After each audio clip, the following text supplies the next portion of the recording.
Magandang hapon mga amigo. Nandito tayo ngayon nagluluto ng ulam sa aming maliit na kusina. Ang niluluto ko pala ay sinabawang isda. Kasi tamang-tama rin sa panahon kasi medyo maulan, masarap po. Umigop ng sabaw na isda kaya niluluto ko. Ipapakita ko pala ngayon yung isdang gagamitin ko. Ito. Ano po ito? Amigo. Ano po ito? Yellowfin. Nabili ko ito sa Divisoria. Ano lang po ito? Ang kilo niya ay nasa 130 pesos. Ito halagang 100 pesos lang ito. Hindi siya umabot ng 1 kilo. Isang buo siya na yellowfin, pero hindi naman siya ganun kalakihan, pero naghati-hati ko na lang siya, pinahati ko. Yan.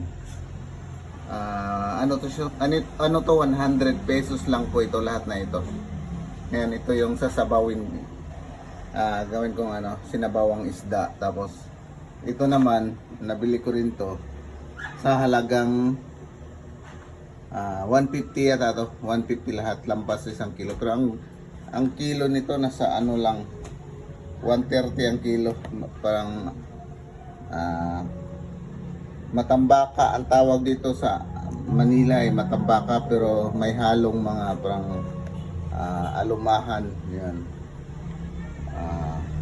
130 ang kilo nito.